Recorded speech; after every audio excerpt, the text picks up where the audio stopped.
Welcome to AlphaCars and Royal Enfield Boston. I have two great bikes, and one of them is virtually stock.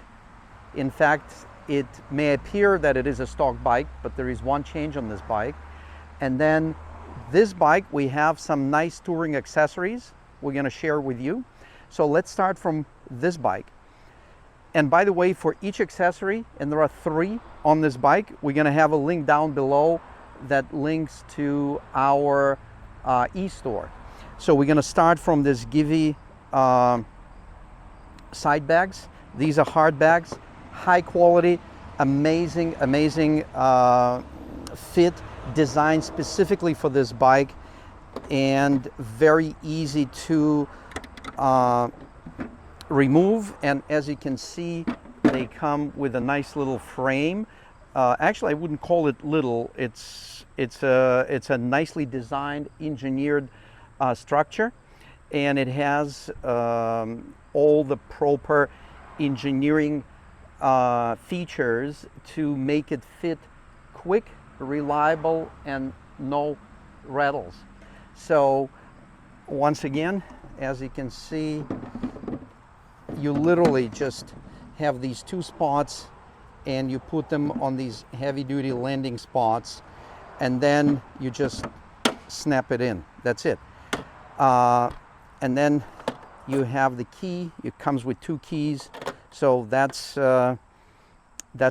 very nice accessory, and I'm sure you can appreciate that because there aren't many places you can put your goodies. Next accessory on this bike, we have engine guards. So with these engine guards, their first purpose, it's an engine guard, and then in addition, you can mount some additional goodies as lights or even food bags. So we've got that. And the third accessory on this bike, we have another little cargo accessory. It's heavy duty rack. And when I say heavy duty, this thing is really heavy duty.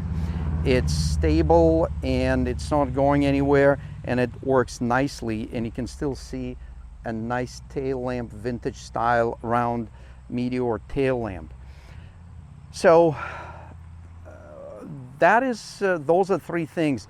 On the other side, we have another bike which we're going to get to in just a moment. But I will say that on this bike, I'm going to take it off the stand. And as you can see, it's pretty reasonable and easy. I don't have to work very hard to get my foot over this bike. It's actually very easy to get on and off the bike. And there's a reason I sat on this bike. You can see I'm reaching the pavement comfortably. This is a great bike for me, and I'm going to get on that bike. It's going to feel a little different. So again, getting on the bike and getting off the bike, it's not that hard. So because it leans down, it just makes it easy to get on the bike. And there's something else which this bike does not come with. I have here a tape measure, and I have here a shock. It's a rear shock, and this is the rear shock that is standard for this bike. So you can see how this shock, and actually we're gonna zoom again and show you with the camera how to take this on and off. And you can see up close this hard bag, which, by the way, on the inside, it's water sealed because you also have a gasket there, rubber gasket, and you have this fitment surface that pulls that gasket into the groove and makes it tight. So now to remove this, all we need to do is just push here and take that off. And it's actually pretty light. It is very light, I would say. So, and of course, you can carry it with you. So if you're going somewhere, it is very light.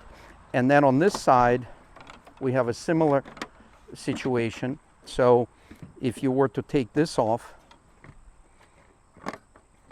this is how it looks if you're just traveling down the street. It may look a little odd if you're going to a theater, but if you're just somewhere on the bike meet or anywhere around bikes, this would look just right. So, and there are little legs here that if you have to place them on the ground, they're nice and sturdy. They're definitely not going anywhere. And yes, these are made by Give specifically for Meteor.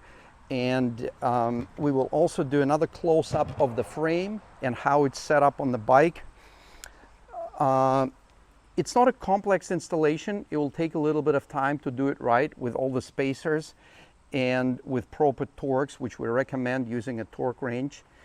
And again, you can see here there are extended hardware for the upper shock mount. So this is the original shock, and you can see the height of the shock. I'm showing it to you. So it is pretty much, this is the height of the shock. And the reason we're doing it because the other bike has another accessory which is called Meteor lowering shocks, and there is also an adjustment I'll show you on the front fork that would allow you to lower your Meteor by pretty much a little over an inch. So check that out. We're going to go to the other bike in just a moment, but before we do that, let's wrap around the bike with the camera around this rear section, especially in combination with the rack and this frame. They kind of styled the same. You can see how this is angled, all the bends are nicely done, and all the connections and the hardware matches the rest of the bike. So we are very pleased with this accessory, and we already sold a couple of them and had riders give us a very positive feedback on this. So let's put this back in. That's what I like. It's very, very simple. And each one comes with two keys, just so you know. One is taped on the inside and one is going to be here.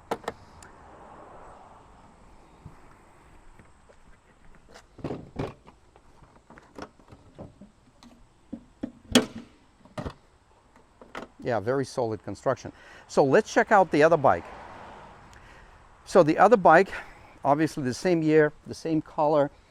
It doesn't have the three goodies that we call our essential touring accessories. You can do more touring stuff that we have on our website, and it's the device mount, it's the charging ports, it's the additional food packs. There are a number of things you can get as an additional touring accessories, but we feel that starting with those three will give you a perfect starting point, and maybe for many it would be the point. You don't have to go beyond that.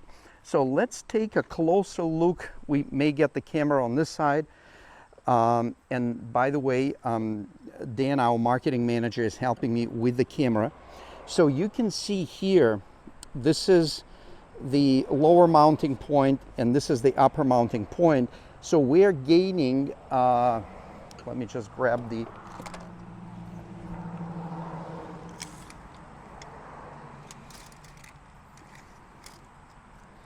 so we're gaining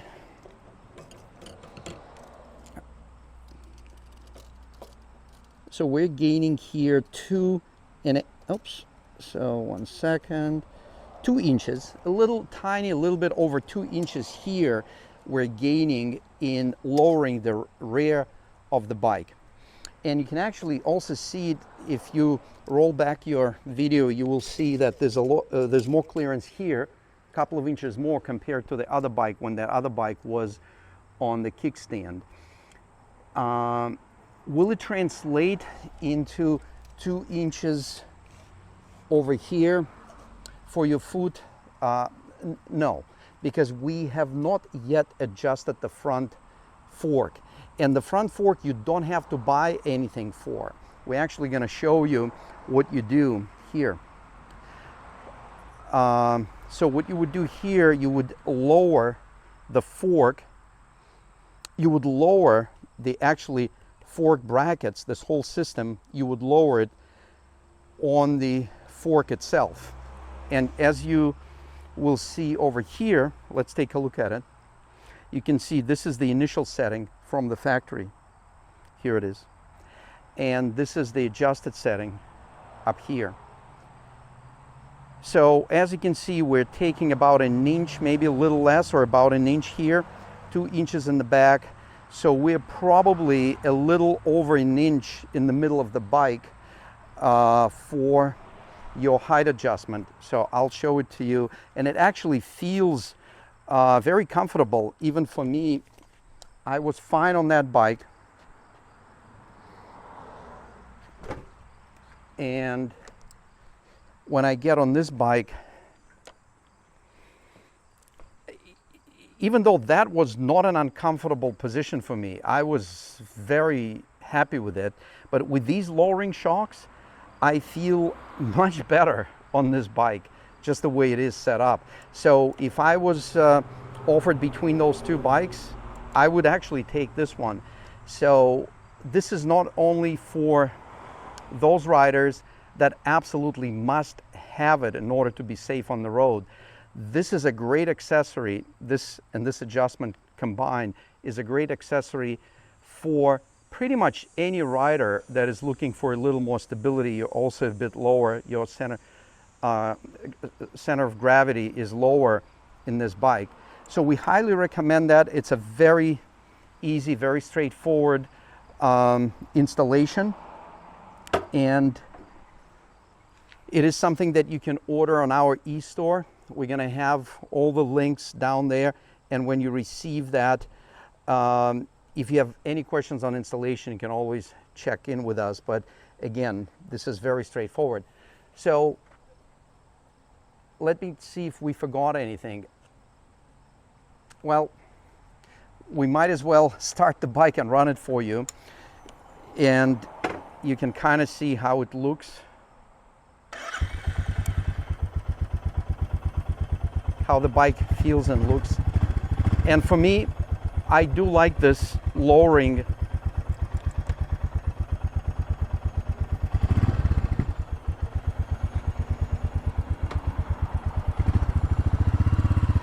Yeah, very easy to maneuver.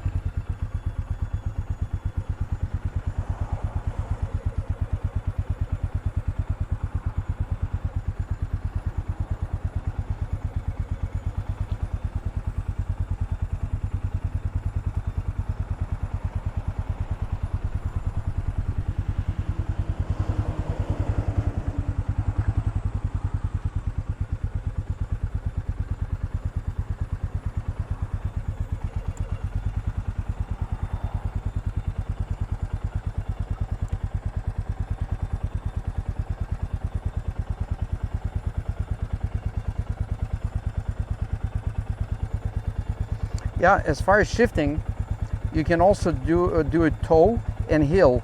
I have the shoes, I wouldn't want to do that, so I'm actually going to use this, and I put a neutral, so it's a very handy feature. And we also going to show you, placement of the bike on a center stand, and then we can see the clearance between side by side between the two bikes. So to put this on a center stand, I'm going to push down on it and lift this up.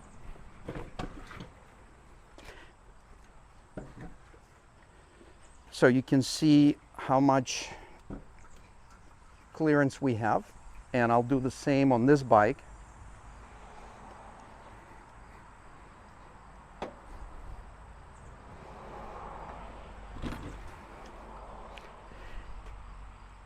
So let's get the tape measure, and we'll get camera as low as possible and get up close, and we can actually, so we're going to measure here. You can see how much we have, which is about 3 inches 3 1/4 maybe. And it looks like on this bike that does not have the lowering shock, we have just about an inch. So again, the math, always you end up where you're supposed to end up. We have 2 inches lowering on the shock, which means on the center stand, we're gonna have 2 inches more. We have 3 inches there, and we have about an inch here. So that's pretty much it. Well, now I think we covered everything, and we absolutely thrilled that you're watching this video, and we hope you enjoyed it. Please consider sharing, subscribing, and let us know which videos you like the best by simply clicking that like button. My name is Dimitri, and until next time.